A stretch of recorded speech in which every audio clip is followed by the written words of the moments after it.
Today we are in conversation with conductor Noreen Green, the founder and conductor of the Los Angeles Jewish Symphony and the Jewish Community Chorale. A Los Angeles native, Dr. Green received her education at the University of the Pacific Conservatory of Music, California State University, and the University of Southern California. She has taught choral conducting at the University of Southern California and was assistant professor of music at California State University. Green founded the Novakovsky Chorale, an ensemble dedicated to the performance of the unpublished works of David Novakovsky.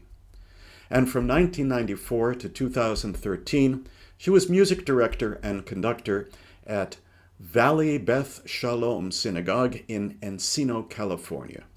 She has appeared as guest conductor with the Jerusalem Symphony and the Johannesburg Philharmonic. But before we get to the conversation, let's listen to a virtual choir video by her Jewish Community Chorale.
And here is just a sample of a performance by the chorale with the Los Angeles Jewish Symphony.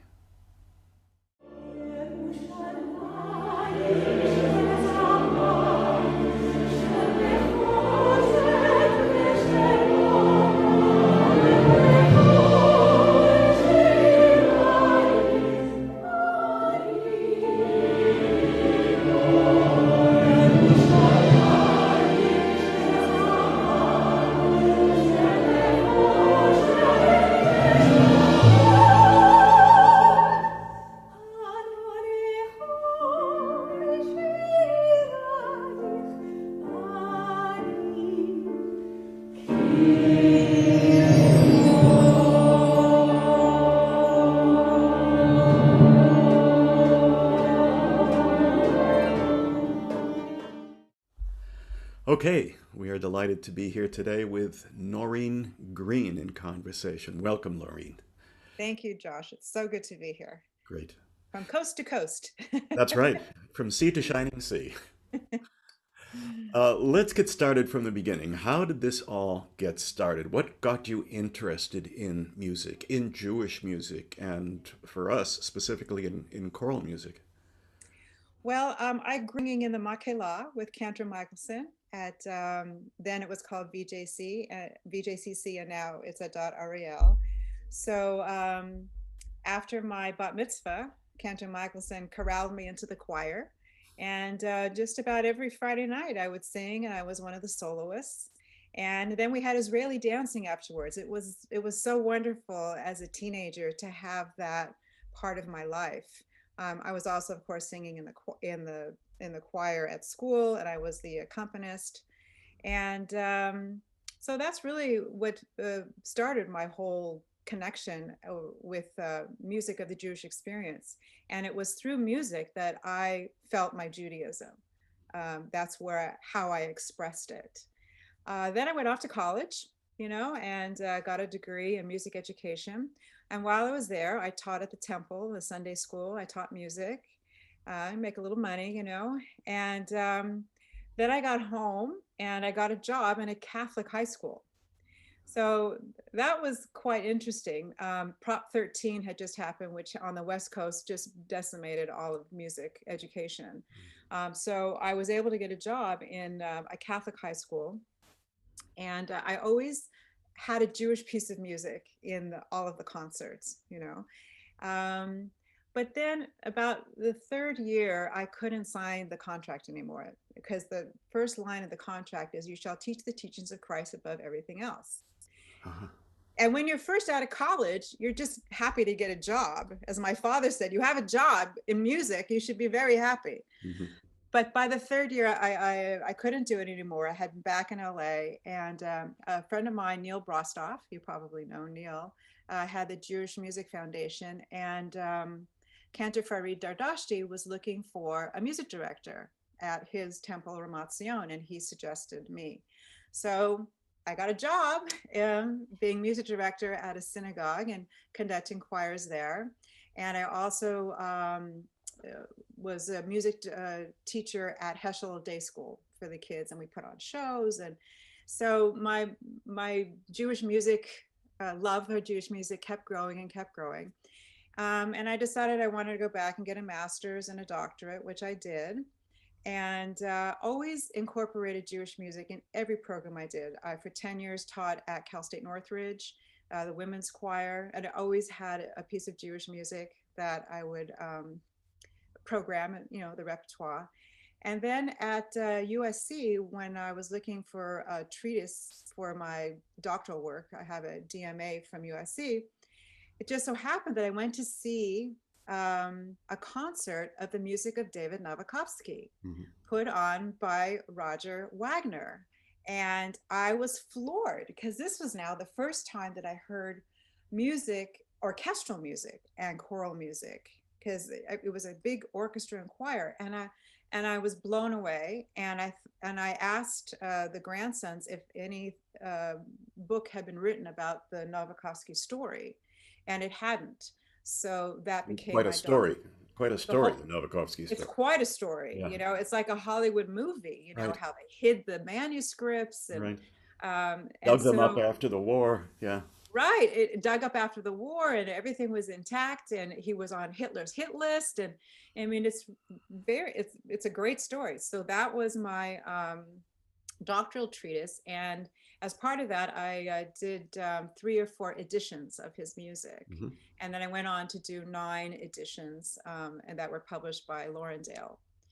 As it so happens, during that time, I met another David Novak, who was the great great grandnephew of Novakovsky, who was a documentary filmmaker, and he was going to Odessa to film the story of his great great grand uncle, and asked me to come with him. And it just so happens that Joseph Telushkin was having a festival there of Jewish art music. And so I presented in birthplace of Novakovsky.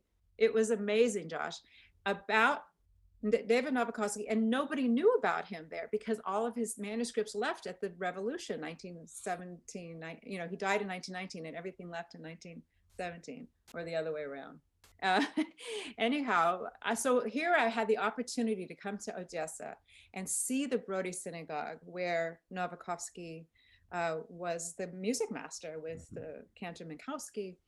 So at that Jewish art festival, I heard music from Israel and Russia and Europe of Jewish music that I had never heard before, choral music, orchestral music. And I thought, how come I don't know any of this? Now with the internet, this is pre-internet, right? Mm-hmm. Now with the internet, it's just a press of the button and YouTube and you get to see everything. But at that time, it wasn't so obvious. And I went to Aspen to do studies. I was then transitioning from choral to orchestral, or wanted to incorporate more orchestral work in my conducting. And I worked with Marie Sidlin. So Maestro Marie Sidlin, who was Jewish, said to me in Aspen that you have to create your own ensemble and your own repertoire and your own music to kind of get with the program. I wasn't one of the 5-star conductors. I was in the other class. So I put together a Jewish music concert, and I got the Aspen Jewish synagogue to pay for it and to host it. And I did Halil by Leonard Bernstein, and I did some David Novakovsky music. I did all orchestral. And Marie Sidlin sat me down the next day and said, "This is your niche. This is what you need to do. You need to start an orchestra in LA and of the Jewish content." So I got together with my husband, and we decided that this would be our contribution to Jewish LA. Meanwhile, my choral work was still happening, and I was the music director at Valley Beth Shalom, which is one of the largest conservative synagogues here on the West Coast. And for 20 years, I was a music director there and had an 80-voice choir that would sing. At High Holidays, it was 80 voices divided into 4 different sections. Wow. And then during the year, it went from 30 to 50, depending on what the program was. And so there was Ami Aloni, was my predecessor before that, an incredible composer of Jewish music, sacred, secular. And so I became a champion of his music, as well as David Novakovsky's music, and then just started exploring more music and more possibilities of performing. So Quite a that's story. like in a nutshell. Yeah, in a nutshell. But how rare is it, at least these days, to find someone with your kind of training and background and education who also has the passion for Jewish music? It's a rare combination. So, well, I think we're kindred spirits. I think you have it, and there's a lot of. I think there's more than we realize. I remember our mutual friend, I'm sure, Michael Isaacson, who was one of my early mentors. He said to me after 3 or 4 years with the LA Jewish Symphony that I did what no man could do in LA, because many men had started Jewish orchestras. All the emigres that came for film music and all that. They would have concerts at the Hollywood Bowl, and they would have salons, but it was only for maybe 2-3 years, and then it would peter out. And by then, I think the symphony was 5, 6, 7 years old, and now we're 26. And so, but I got to tell you, I'm a woman conductor, and I'm the CEO of the whole thing, but it couldn't have happened without my partnership with my husband, without his support. So I think, they always say behind every successful man is a woman pushing him away. flip that one around. But the reverse is true too. You need to have a good support system. Well, let me get back to this tricky, thorny question. How do you define Jewish music for your programming? And I know I have colleagues, musicologists, who refuse to even use the term Jewish music.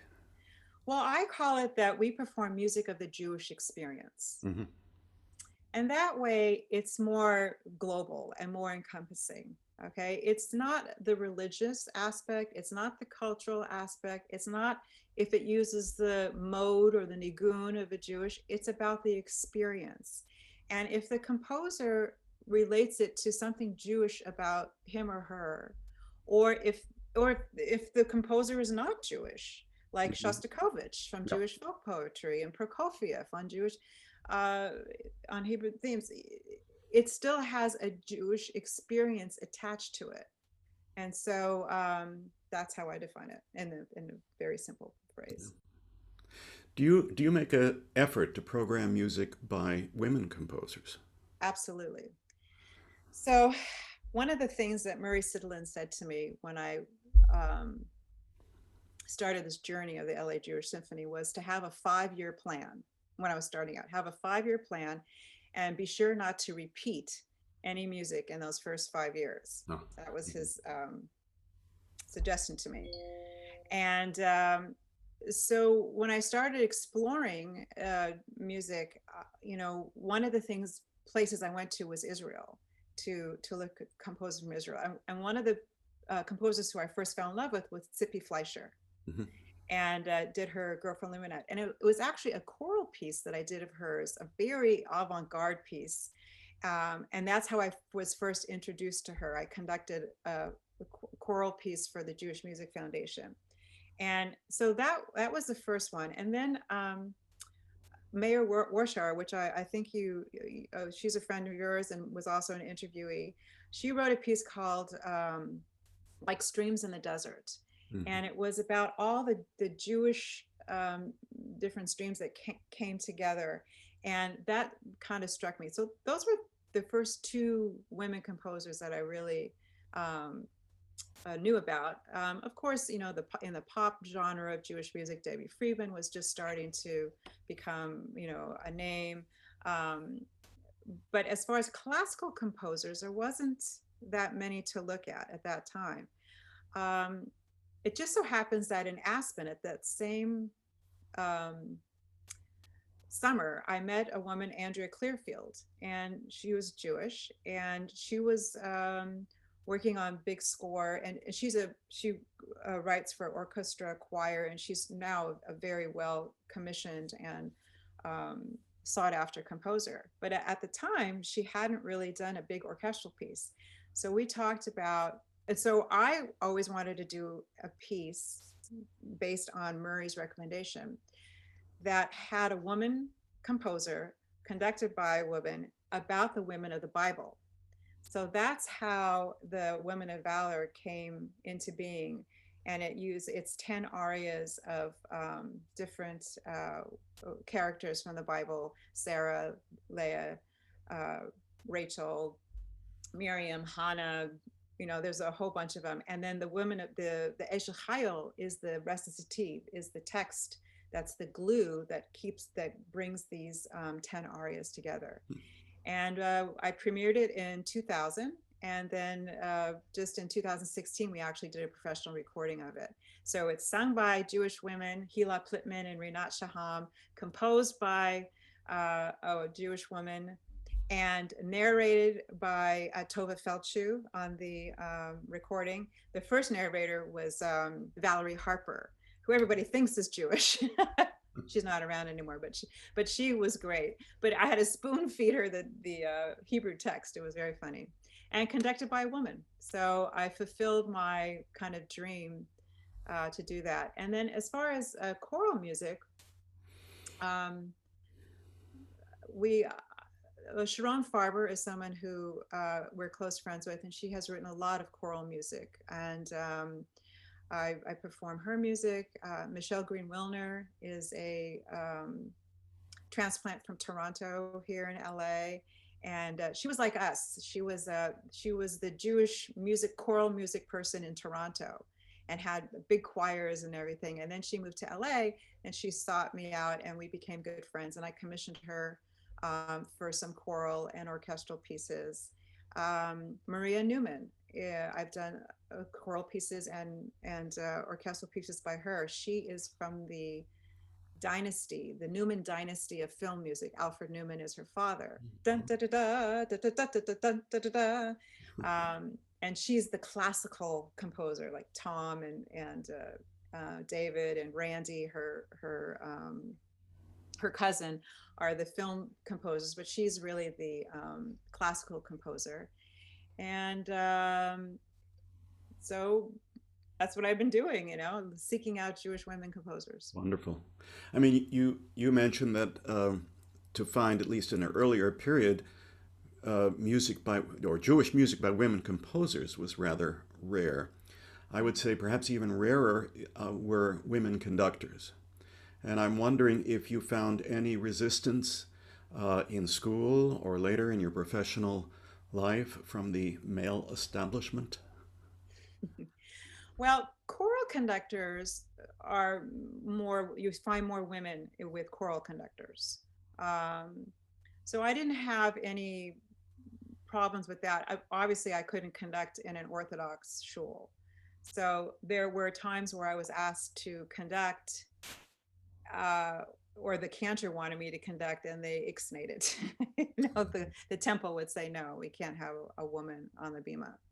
So, but I'm in the conservative reform world, and there's not a problem there. We have women rabbis and women cantors. Um, uh, there is a little bit still, I do feel that there's a little bit of a boys club, and when I do go to conferences and conventions, and there is still that feeling, even now today. Um, and I don't know if other people still feel it at all. I think it's changing, but everything takes time.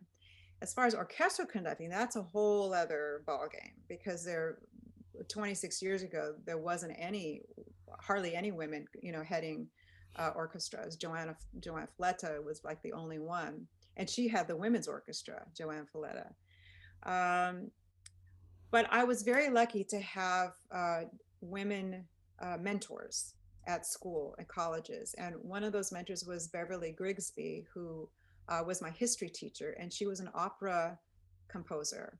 And she told me, Noreen, just be better than all the men. And then, study harder, Mm-hmm. don't let it interfere, with you. And I took that to heart. There were two very funny stories about being a woman conductor. So when I started the LA Jewish Symphony, and I was having my contractor contact the musicians, she called me and she said, there's this one man who's a very fine violinist, and he's Jewish and he's from Russia, and he just doesn't feel he can be under a woman conductor, and he feels terrible about it, but he wanted me to know that he just can't seem to bring himself to do it. So that was very early on in my career. The second story it happened in Israel when I was a guest conductor in Israel. I was the first woman to conduct the Jerusalem Symphony ever. And it was a contracted one. It wasn't like they didn't invite me to conduct. I was contracted by somebody else to go and conduct. And the rehearsal was Motzei Shabbat. But it didn't start, it started like right on that hour. So the more Orthodox people aren't going to show up at that hour. They're just getting their dressed and coming. So I started the rehearsal, and there was just a smattering of the orchestra members there. But, we got to start. And then slowly they would come in. So mostly the strings were there. And then the trumpets dribbled in. And about an hour and a half into the rehearsal, the tuba player showed up. And he was in full black hat, full Hasidic, comes, it doesn't look at me. Like, I can see him avoiding looking at me. He comes and he sits in his chair, and the tuba has bump, up, up, up, up, and then that's it. And they don't play for another 20 bars. And he would pick up his tuba right on time. He knew, play the notes, put it down, and pick up the Mishnah or something he was studying, and never, ever looked up. That was very interesting. So and the other was I was conducting at the Rubin, then it was called the Rubin Academy. Mm-hmm. And it was a big Hollywood film music, and they had brought in all these Russian brass players because it was a student orchestra, but they didn't have enough brass players. So they brought in the Russians, and it was chaos. The first hour of that rehearsal was chaos. I couldn't get anybody under control. First, it's 10 language being conducted in Israel, right? 10 languages. I speak a little Hebrew enough to say Echad, Shtaim, Shalosh, I had brought my concertmaster with me who was Russian, and he could speak Russian to the Russians. And it was chaotic. And then we took a break and we came back, and it was like a different orchestra. And I was amazed by it. And after the rehearsal, one of the Russian trombone players came up to me and said, "We want to thank you. You're the first woman composer we worked out with like a professional. Thank you very much." Okay, so There it is. there it Now, is. having said that, do you feel that you bring a different approach to music than your male colleagues? I've been asking this of composers, but also I think it's a good question for a conductor. I think I do. I think women by nature are more collaborative, and they like to discuss and they like to figure things out, whereas I think, not that, like not all men, but men come in with a very, okay, this is how we're going to do it, boom, boom, boom, very directed, and this is how it's going to be. And I come in with the attitude, I'm never going to play the trumpet better than my trumpet player. Hmm. And I'm never going to play the violin better than my concertmaster. So I have a concept in my head of how, and we're all doing new music, right? It's not like we're doing Beethoven and Mozart where there's a million recordings to listen to and figure out how you want to do it. We're creating the music sometimes for the first time. And so I take a collaborative approach, and I will ask the musician, that soloist, and say, what do you think? Where is it best for you to breathe? That kind of stuff. And so I think I bring that kind of energy to the rehearsal that's different than a man, maybe. Hmm. I don't know. What do you think? I don't know. On the one hand, I think there need not be a difference. And at the same time, we all bring so much to the plate. It's not just our gender. It's our religious thinking, our philosophy, our parents, our friends, our politics. All of this goes into our approach. So I think that's just one ingredient. But, I think there is this dialectic of, on the one hand, there should be total equality and no difference. And on the other hand, one wants to have a distinctive voice for whether it's your gender or your ethnicity. So, I think the most important thing is that, yes, I do have a collaborative take on things, but the final decision is mine. mhm. Right? You're the So conductor. you're still the conductor. You still have to make a decision, or else it's chaos, right? So, one more. Yeah. In this time of COVID, where choral singing has been designated a super spreader, and you work with an orchestra and you have wind players also, so just about all of us have had to put a hold on our rehearsals and performances. So tell us what you and your chorus and your orchestra are doing during this difficult time. Well, I had my last rehearsal on March 10th, and then we got the report that about the super spreaders of the choir. So that my last rehearsal with my choir was March 10th, and then everything shut down March 13th, and we found out about the super spreading of the choirs. And it was like, I think for all of us, like a knife in our hearts. And I was terrified that someone in my choir would get sick. And so for 2 weeks, I literally held my breath. I was also scheduled to do the Violins of Hope opening concert, which are about the violins that were recovered from the Holocaust. And that was scheduled on March 22nd. And I was supposed to have a rehearsal on March 14th or 15th with Lynn Harrell, who was one of my cello soloists, who subsequently died in April. And so my whole world shut down. I was supposed to come see you in May, and then I Mhm. was supposed to be in Australia in June with Judy, our mutual friend Judy Campbell. Sure. So I think for the first 2 months, I just watched Netflix, and just, we didn't know what to do. And we had to shut down. All our offices had to go online, and, we didn't know what to do. I did get a PPP for the orchestra, which was great. And then I kind of woke up at the end of April and I decided, okay, this is going on for longer than we thought. I need to figure out how to get into this virtual choir thing. And I went into it kicking and screaming. And I had a 20-minute lesson from my son on GarageBand, and I started exploring. And in the end of May, or beginning of June, I produced my first virtual choir. And I got the choir on Zoom, and I said, okay, I'm going to start this journey. Are you with me? And they all said yes. And it was an incredibly difficult journey. Luckily, I had some very tech savvy people to help me.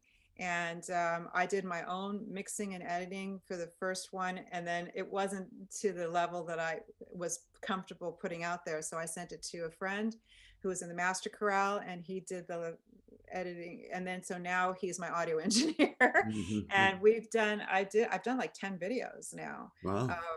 So the one that I would love to show everybody is my Hine Mato video, which was the last one we did. And you look at your choir and you see what talents are there.